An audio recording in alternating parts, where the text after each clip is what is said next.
آنکھ کھولی 1955 کی میری پیدائش ہے۔ میں نے آنکھ کھولی تو میں نے اپنے آپ کو بریلوی خاندان میں پایا۔ میرا یہ سارے مطلب باپ دادا جو تھے بریلوی تھے، یعنی احمد جی۔ رضا خان صاحب بریلوی کے ماننے والے۔ تو وہ ہوں۔ میری نانی مجھے نصیحت کرتی رہتی تھی بہشتی زیور پڑھو اور یہ ان کی کتابیں پڑھو تھانوی صاحب کی۔ تو بہرحال میں نے ایک دو دفعہ پڑھی، لیکن اس سے فاش کتاب کوئی نہیں ہے اسلامی ہسٹری میں بہشتی زیور سے۔ لیکن مزے کی اچھا، بات دیکھیں ایک کہ آج کل کے مسلمان، زاہد صاحب، جی ایک تھوڑا سا میں آپ کو روک رہا ہوں، انٹرپٹ کر رہا ہوں، بہت بہت معذرت چاہتا ہوں اس کے لیے۔ آپ نے کہا کہ آپ بریلوی خاندان میں آپ کی پیدائش ہوئی، اور یہ جو آپ کتاب کا نام لے رہے ہیں بہشتی زیور، اور جو عالم صاحب کا آپ نے نام لیا مولانا اشرف علی تھانوی، یہ اصل میں دیوبندی فرقے کے ہیں۔ تو یعنی مطلب آپ کی جو جنہوں نے آپ کو یہ کتاب پڑھنے کے لیے کہا تھا وہ دیوبندی تھے یا وہ بریلوی تھے؟ نہیں، وہ میری نانی نے کہا تھا، نانی تو بریلوی تھی، لیکن وہ ہوں۔ ان کے بزرگوں نے کہا تھا کہ یہ کتاب جو ہے اسلام ہر مسلمان کو پڑھنی چاہیے اور اس سے سیکھنے کو ملتا ہے بہت کچھ اور بڑی جی۔ معلومات ہے اس میں۔ تو میں نے ان کے کہنے پہ یہ کتاب پڑھی، لیکن مجھے اس میں فحاشی کے علاوہ اور کچھ نہیں ملا۔ یہ کتاب اچھا۔ بالکل فحش ہے اور اسلام کے نام پہ ایک بدنما داغ ہے۔ بلکہ میں تو یہ کہوں گا کہ آج کل کے میں حیران ہوں کہ یہاں پاکستان میں جو ہے یہ رواج چل پڑا ہے کہ وہ آج کل کے ماں باپ اپنی بیٹیوں کو جو شادی کے موقع پہ نا یہ قرآن کے ساتھ یہ کتاب بھی دینے لگ گئے ہیں، جی۔ بہشتی زیور بھی، تاکہ وہ ہوں۔ یہ قرآن اس کا اسلامی مطلب علم حاصل کر سکیں۔ لیکن میں اس کو فحش کتاب ہی کہوں گا۔ تو خیر بہرحال اس سے آگے چلی بات، تو میں کوئی تقریباً 25 سال کے قریب جو ہے میں اس میں رہا، یعنی پیدائش کے بعد سے اپنے بریلوی اس میں رہا، جھاڑ پھونک میں رہا۔ میں سلسلے نقش بندیہ ایک ہے سلسلہ ہوتے ہیں نا، اس میں جوائن کر لیا تھا میں نے، ہاتھ پہ ایک پیر جی۔ صاحب کے میں بیعت کر لیا تھا میں نے۔ اور میں جی۔ وہی پیری مریدی تعویذ گھنٹے جھاڑ پھونک اس لائن میں رہا میں۔ پھر میں وہاں سے میرے بہت سے سوالات جو دماغ میں جو اٹھتے تھے وہ میں پیر صاحب سے پوچھتا تھا، تو پیر صاحب کچھ کے جواب دے دیتے تھے اور کچھ کے جواب وہ نہیں دے پاتے تھے۔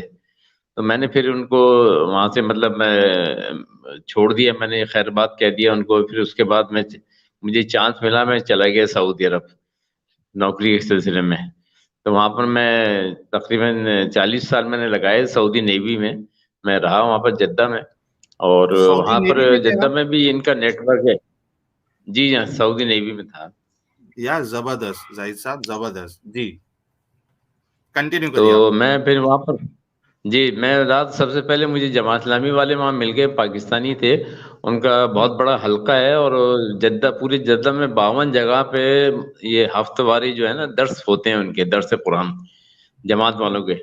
تو ان میں سے مجھے دعوت دی انہوں نے، میں نے ان کو جوائن کر لیا اور تقریباً 5 سال تک میں ان کے ساتھ چلتا رہا۔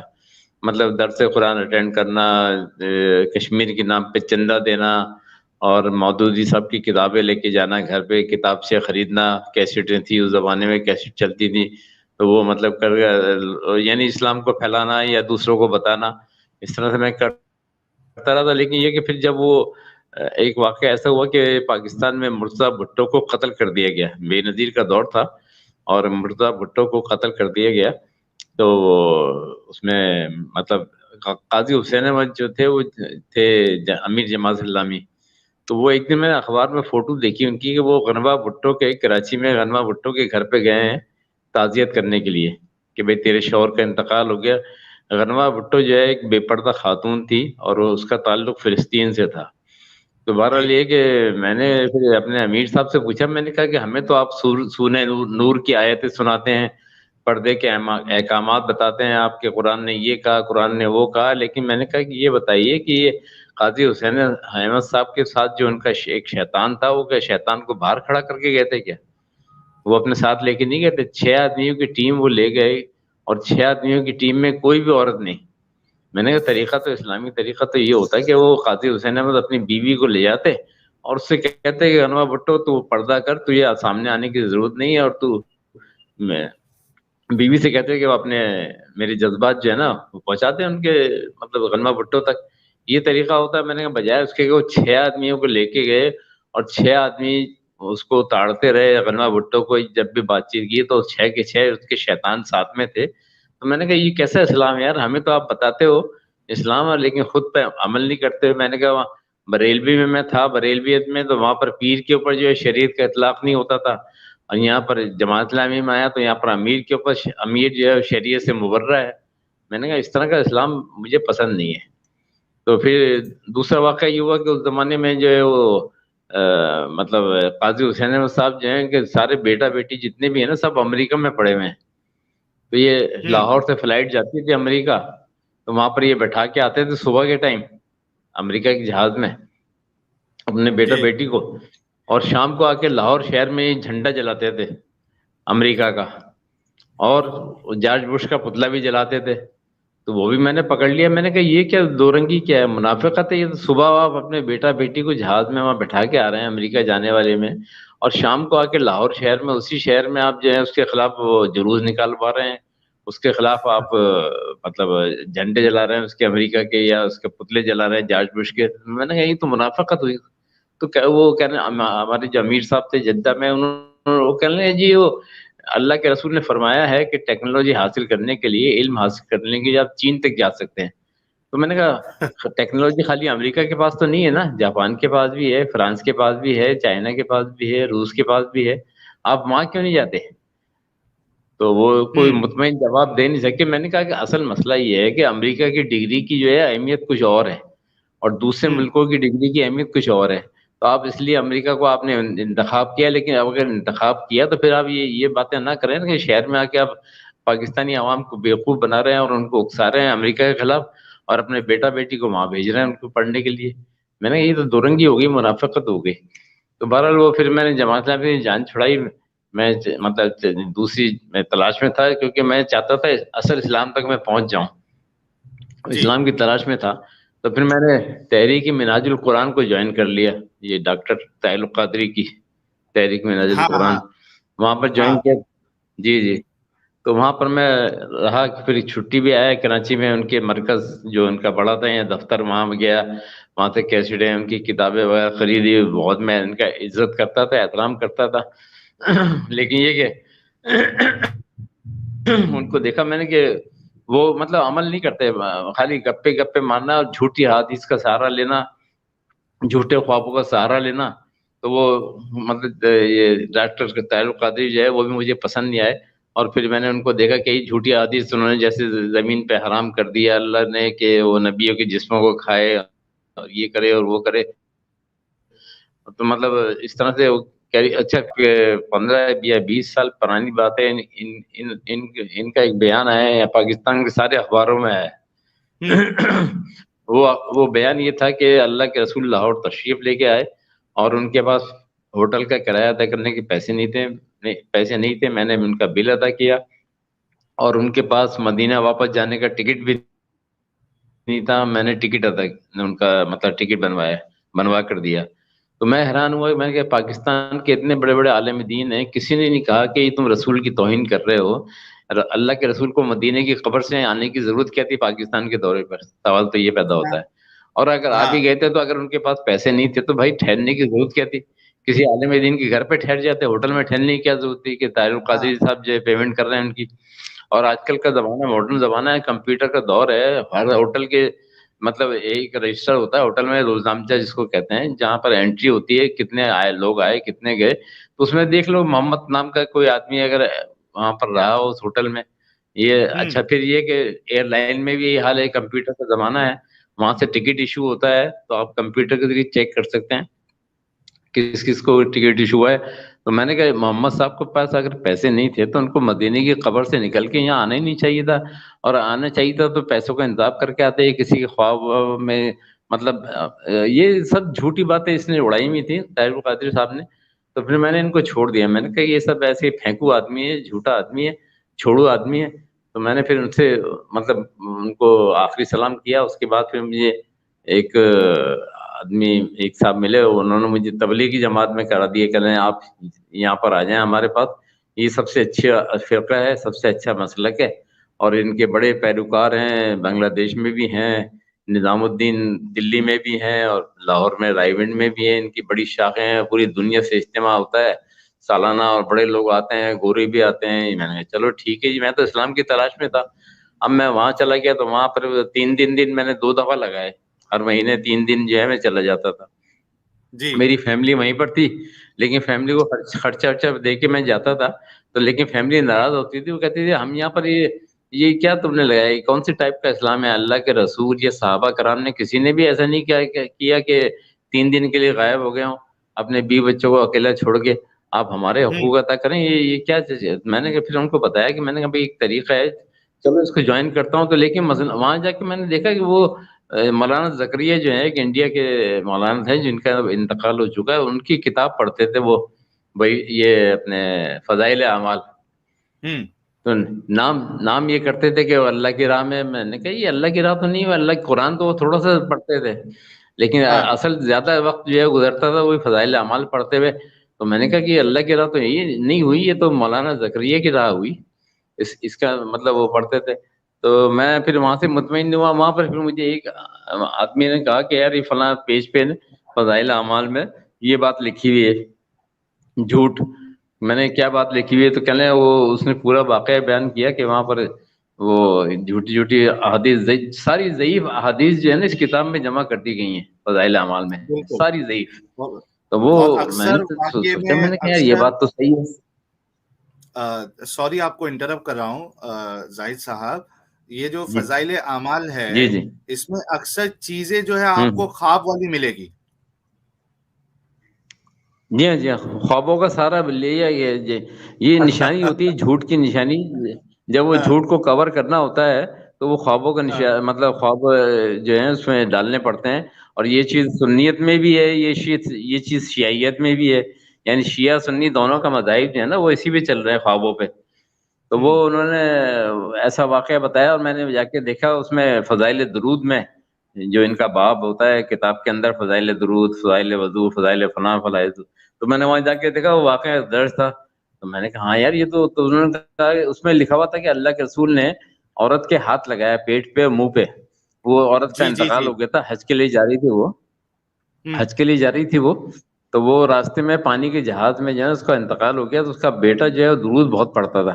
اس درود کی برکت سے جو ہے اللہ کے رسول جو ہے حاضر ہوئے. اور حاضر ہونے کے بعد انہوں نے اس کا پیٹ پھول گیا تھا عورت کا، اور منہ بھی کالا ہو گیا تھا. تو انہوں نے جی چہرے پہ بھی ہاتھ لگا دیا تو چہرہ صحیح ہو گیا، اور پیٹ کے ہاتھ لگایا. تو میں نے کہا کہ یار یہ تو حدیث شریف تو میں نے یہ سنی ہے کہ اللہ کے رسول کسی عورت سے ہاتھ نہیں ملاتے تھے، اور وہ کہتے تھے کہ عائشہ اس کو منع کرو، میں عورتوں سے ہاتھ نہیں ملایا کرتا. لیکن وہاں پر اس میں لکھی ہوئی تھی کتاب. تو میں نے اس نے مجھے جو میرا دوست ہے حیدرآباد دکن کا تھا، اس سے جدہ میں میرے سے بڑی اچھی دوستی. تو اس نے کہا کہ یہ آپ مانتے ہیں اس بات کو؟ میں نے کہا نہیں یہ بات تو جھوٹی ہے. تو خیر میں نے ان کو بتایا کہ بھائی میں تو الگ ہو رہا ہوں. تو وہاں کے امیر جو تھے ناظم ان کے تبلیغ جماعت والوں کے، وہ آگے میرے گھر پہ کہہ رہے ہیں حضرت کیا آ رہے ہیں آج کل، آپ آ نہیں رہے ہیں، چھوڑ دیا آپ نے، کیا باتیں، ناراض ہیں یہ وہ. تو میں نے ان کو بتایا، میں نے یہ جھوٹے واقعات لکھے ہیں. کہہ رہا یہ وہ اچھا وہ اتنے حرامی ہیں ہوتے ہیں یہ کہ کہنا وہ جسمانی طور سے تھوڑی آئے تھے اللہ کے رسول، وہ تو روحانی طور سے آئے تھے. مطلب انہوں نے مجھے گھمایا، کیونکہ ملا کی عادت ہے کہ جب وہ دیکھتا ہے نا کہ یہ پچھاڑی نہیں مار رہا ہے یا یہ بات کو نہیں مان رہا، تو وہ اکثر عربی کی گرامر میں پھنساتا ہے آدمی کو. عربی گرامر میں کہ فاعل اور مفعول اور فلانا اور ڈھمکانا، اور اس کا زیر کا مطلب یہ ہوگا، زبر کا مطلب یہ ہوگا. تو مطلب اس نے یہ کہا کہ جسمانی طور سے اللہ کے رسول نہیں آئے تھے بلکہ روحانی طور سے آئے تھے. میں نے کہا بھائی روحانی وانی جسمانی میں تو ایک ہی کو مانتا ہوں. جب انہوں نے عورت کو ہاتھ لگا دیا تو میں نے کہا وہ اچھی بات تو نہیں کی، کوئی اچھا کام تو نہیں کیا انہوں نے. کسی کی مری ہوئی بیوی کو، کسی کی مری ہوئی ماں کو اس کو ہاتھ لگانا، اللہ کے رسول سے مجھے امید نہیں ہے یہ کام وہ کریں گے. تو خیر پھر میں نے ان سے بھی جان چھڑائی اور ان کو آخری سلام کیا. اس کے بعد مجھے وہ حیدرآباد دکن والا جو آدمی مجھے ملا تھا دوست، وہ مجھے لے گیا، وہ تھا اہل حدیث. تو مجھے وہ اہل حدیث کی طرف لے گیا. اہل حدیث اس نے کہا کہ زاہد صاحب یہ بتائیں آپ کو آپ کی نانی نے یا بڑے بزرگوں نے بتایا ہوگا کہ چاروں امام برحق ہیں. میں نے کہا ہاں یہ بات تو صحیح ہے، چاروں امام برحق ہیں. تو میں نے کہا کہ میری نانی نے مجھے یہ کہا کہ ماننی تو خالی ایک کی بات ماننی ہے، اعظم امام ابو حنیفہ کی، لیکن باقی 3 کا بھی احترام کرنا ہے، بھلے ان کے فیصلے کچھ بھی ہوں، ایک دوسرے کی ضد ہوں، ایک دوسرے کے خلاف ہوں. تو کہہ رہے یہ چاروں امام برحق مانتے ہیں آپ؟ میں نے کہا ہاں میں مانتا ہوں. تو کہہ رہے پھر اس نے بڑا اچھا ٹو دی پوائنٹ سوال کیا مجھ سے. کہہ رہے پھر 3 مہینے آپ کیوں نہیں جاتے؟ 3 مہینے آپ حنفی بن جائیے، 3 مہینے آپ مالکی بن جائیے، 3 مہینے آپ یہ بن جائیے مطلب دوسرے 2 جو امام ہیں یعنی چاروں امام کا پورا سال. ہاں حنبلی اور یہ مطلب چاروں امام جو ہے 3 مہینے آپ کور کر لیں تو میں کہنا ہے اسلام تو آپ کا کمپلیٹ رہے گا, کوئی مسئلہ نہیں. میں نے کہا نہیں یار, انہوں نے میری نانی نے یہ کہا تھا کہ بات تو ایک ہی کی ماننی ہے, یعنی ہم لوگ حنفی ہیں, ہمیں امام ابو حنیفہ کی بات ماننی ہے. تو کہہ رہے ہیں اب اس کا سوال کا جواب دیں. میں نے کہا میرے یہ بات تو صحیح ہے, جواب تو میرے پاس نہیں ہے. خیر میں اس کے دعوت میں اہل حدیث بن گیا. میں 3 سال تک اہل حدیث رہا ہوں جدہ میں, اور وہی کندھے سے کندھا ملانا, پاؤں سے پاؤں ملانا, پائیں اوپر, اور جیسے ان کی وہ ہوتی ہے اہل حدیث والوں کی لمبی داڑھی. پیر پھیلا داڑھی کے آپ پڑھتے تھے نماز؟ پیر پھیلا کے جی پڑھتے تھے نماز؟ پیر پھیلا ہاں, کے پڑھتے تھے؟ پیر پھیلا کے نماز پڑھنا, آمین زور سے کہنا. جو ان کے مطلب ان کا جو ہے, اچھا وہاں پر سعودی عرب میں ان کو سلفی کہا جاتا ہے, جی سلفی. بالکل. اور یہ انڈیا پاکستان میں ان کو اہل حدیث کہتے ہیں. بہرحال تو وہ کہنے لگے ہم تو کسی امام کو نہیں مانتے, خالی ایک ہی امام کو مانتے ہیں. تو میں سمجھ رہا تھا کہ وہ کہے گا کہ ہمارے امام تو محمد ہیں, لیکن اس نے کہا کہ نہیں ہمارے امام تو بخاری ہیں. تو میں نے کہا یار یہ کیا مطلب؟ کہ نہیں ہمارے امام جو ہیں بخاری ہیں, بخاری شریف جو ہے انہی کی کتاب ہے. اور آپ یہ دیکھ لیں گے سعودی حکومت نے اس کتاب کو مطلب جاری ساری کیا, یا یہ اس کتاب کو منظور کیا ہوا, اور یہاں پر سب لوگ جو ہیں سلفی ہیں. اصل اسلام جو ہے انہی کے پاس ہے, سعودیوں کے پاس. اور سعودی حکومت اس وقت جو ہے نا وہ سلفی ہے, سلفیوں کی یعنی امام بخاری کی. اچھا پھر میں نے دیکھا ٹی وی پہ, ریڈیو پہ, وہاں پر سعودی عرب میں ہر وقت جو ہے نا وہ حدیثیں بیان کرتے رہتے تھے بخاری شریف کی. یعنی سرکاری مذہب جو ہے نا وہ سعودی عرب کا وہ بخاری اینڈ کمپنی والا ہے. جی تو میں ان کو بخاری اینڈ کمپنی بولتا ہوں پیار میں. تو یہ کہ اس کی حدیثیں جو عربی میں انگلش میں بتاتے رہتے تھے. تو خیر میں چلتا رہا 3 سال تک. اب ایک دن میں نے ایسے میں نے کہا اپنے جو سینٹر ان کا تھا مرکز, وہاں سے میں نے کہا یار یہ جو محترم تھے ان کے, میں نے کہا بھائی یہ کتاب میں لے جانا چاہتا ہوں بخاری شریف. میں چاہتا ہوں گھر پہ جب میرے پاس فالتو ٹائم ہوگا تو میں اس کی اسٹڈی کروں گا. انہوں نے کہا لے جائیں کوئی بات نہیں. تو میں ان کو سے کتاب لے کے آ گیا گھر پہ. کتاب چھپی ہوئی تھی اردو بازار لاہور کی. میں نے کہا ٹھیک ہے, میں نے پڑھنا شروع کیا. تو شروع میں جو ہے دیباچہ ہے ہوتا ہے کتاب کے ہر ایک میں نا انٹروڈکشن تھوڑا سا. تو وہ دیباچے میں نے پڑھا تو میں نے وہاں عجیب عجیب باتیں لکھی ہوئی امام صاحب کے بارے میں. سب سے پہلی بات تو یہ لکھی ہوئی کہ امام صاحب لڑکپن میں جو ہے ان کی آنکھیں چلی گئی تھی. ہاں تو مطلب وہ تو پھر 3 دن کے بعد جو ہے نا حضرت ابراہیم علیہ السلام جو ہے خواب میں نظر آئے ان کی ماں کو, اور انہوں نے کہا کہ یہ ہم نے آپ کے بچے کی آنکھیں لوٹا دی ہیں. تو میرے ذہن میں سوال یہ اٹھا, میں نے کہا کہ ابراہیم علیہ السلام کیا آئی اسپیشلسٹ تھے یا کیا تھا مسئلہ؟ اللہ تعالیٰ کو خود خواب میں آنا چاہیے تھا. اللہ کو خواب میں آ کے کہنا چاہیے تھا کہ ہم ہمارا ایمان ہے, مسلمانوں کا سب کا ایمان ہے کہ اللہ کے علاوہ کوئی کچھ نہیں کر سکتا. تو جو آنکھیں لوٹانے والا کام ہے, بینائی لوٹانے والا کام, وہ تو اللہ ہی کر سکتا ہے. ابراہیم علیہ السلام تو نہیں کر سکتے نا. لیکن ابراہیم علیہ السلام خواب میں کیوں آئے؟ اللہ تعالیٰ کو چاہیے تھا خود آتے. تو خیر یہ بھی ایک سوال تھا. اس کے بعد پھر آگے چلا, میں دیکھا تو وہ مطلب ہاں ایک جگہ لکھا ہوا ہے اپنے یہ جو ہے غلاموں کی تجارت کیا کرتے تھے. تو میرے ذہن میں بڑی تھوڑی سی نفرت سی پیدا ہوئی بخاری بابا کے خلاف نا. میں نے کہا غلاموں کی تجارت کرنا, انسانوں کو بیچنا, جس کو آج کل ہیومن اسمگلنگ کہتے ہیں, یہ تو بہت بری بات ہے. اور کوئی بھی اس کو پسند نہیں کرتا, چاہے مسلمان ہو یا کرسچن ہو یا یہودی ہو, کوئی بھی ہو. تو میں نے کہا یہ غلام. اچھا مزے کی بات اس میں لکھا ہوا کہ اس زمانے میں ان کو 500 درہم کی آمدنی ہو جاتی تھی. یعنی اس زمانے میں 500 درہم کتنے ہوں گے, اور آج کل کے کتنے پیسے بنیں گے. یعنی ٹھاٹ باٹ سے زندگی گزار رہے تھے یہ غلاموں کو, انسانوں کو بیچ کے. بخاری صاحب ساتھ میں کتاب بھی لکھ رہے ہیں. مزے کی بات دیکھیں کہ وہ ان کے اعمال ایسے ہیں. اچھا پھر ساری عمر انہوں نے شادی نہیں کی. بخاری بابا نے ساری عمر شادی نہیں کی. وہ ان کے یہاں ایک لونڈیا تھی, اس لونڈیا سے وہ کام چلاتے رہے گھر کے اندر. اچھا کام ہوتا رہا لیکن شادی نہیں بھی, لیکن کام ہوتا رہا. ہاں کام ہوتا رہا. وہی تو میں حیران تھا کہ ایک آدمی ہے اتنا مطلب وہ کرنا ہے, جبکہ وہ رسول کی وہ لکھ رہا ہے, احادیث لکھ رہا ہے, ان کا بیٹھنا اٹھنا لیٹنا سونا, لحاف کے قصے, سفارت کاری, جنگ کیسے کرتے تھے وہ, معاملات کے وفود سے کیسے ملتے تھے, یہ ساری باتیں تو کور کر رہا ہے. لیکن جب وہ معلوم ہے کہ جس کی میں کتاب لکھ رہا ہوں اس نے تو 11-12 بیویاں اس کی تھیں, تو میں کم از کم ایک ہی پکڑ لوں. لیکن انہوں نے اس کی زحمت ہی نہیں کی بخاری صاحب نے, وہ خاتمہ سے کام چلاتے رہے بیوی کا. تو خیر وہ اچھا ایک جگہ پھر لکھا ہوا کہ وہ بخاری صاحب کے اللہ نے ایسی آزمائش کی کہ ایک بار ان کو کپڑے بیچنے پڑ گئے اپنے. تو میں نے کہا یار اتنی سخت آزمائش تو کسی نبی کی بھی نہیں کی اللہ نے, یہ تو خالی امام تھے, ان کی اتنی زبردست آزمائش کر لی کہ کپڑے اتروا لیے اللہ نے. تو میں بڑا حیران ہوا. میں نے پھر لوگوں سے سوال کیا وہاں پر, میں نے کہا یہ بتاؤ کہ وہ امام صاحب نے کپڑے جو بیچے تھے وہ تو بازار میں جا کے بیچے ہوں گے نا, تو کپڑے بیچنے کے بعد یہ گھر تک کیسے گئے؟ ننگے گئے کیا ہوا؟ یہ ساتھ میں لائے تھے کوئی بڑے بڑے پتے درخت ہو گئے, کیا مسئلہ تھا؟ تو خیر وہ وہاں پر آ کے چپ. میں نے کہا یار عجیب بیوقوف بناتے ہیں ساتھ میں. اچھا ادھر تو ان کو امیر بتا رہے ہیں ایک طرف تو کہ 500 درہم کی ماہانہ آمدنی ہے, دوسری طرف اتنے غریب بتا دیا کہ وہ کپڑے اتارنے پڑ گئے ان کو امام صاحب کو. تو میں نے خوب مذاق اڑایا ان کا, اور میں نے کہا کہ یہ سب بیوقوف بنائے, جھوٹے واقعات, جھوٹی وہ باتیں لکھی ہوئی ہیں اس میں. اچھا پھر لکھا ہوا ہے کہ اس سے بخاری صاحب کی کتاب سے نا بڑے بڑے ڈر جاتے ہیں, مطلب بہت. میں نے کہا کہ ہاں یہ بات تو میں نے انڈیا میں بھی دیکھی ہے, RSS سے غنڈے جو ہے کانپتے ہیں ان کی کتاب کو دیکھ. مسلمان نکلتا ہے گھر سے باہر جہاں بھی بلوا ہوتا ہے وہ بخاری شریف کو ہاتھ میں لے کے نکل کے RSS غنڈوں کو جو دکھا دیتا ہے, وہ غنڈے بھاگ جاتے ہیں ڈنڈے سمیت. تو یہ مطلب ساری جھوٹی باتیں. اچھا پھر آخر میں لکھا ہوا ہے کہ وہ اصل میں مسئلہ یہ تھا کہ یہ بخاری صاحب جو تھے نا یہ حاکم وقت سے پیسہ کھاتے تھے, حاکم وقت سے پیسے کھا کے اس کے حدیثیں تیار کرتے تھے اس کے حق میں. تو یہ مطلب تاکہ مسلمان جو امہ ہے یا مسلمان جو عوام ہے وہ اٹھے نہیں حاکم کے خلاف نا, حاکم کو کچھ نہیں پوچھے, تو اس کے حق میں یہ اس کے فیور میں پیسے لے کے اس کو حق. ایک بار ان کا اختلاف ہو گیا حاکم وقت سے, بخارا کے حاکم سے, تو اس نے ان کو جیل میں ڈلوا دیا, وہیں پر ان کی وفات ہوئی.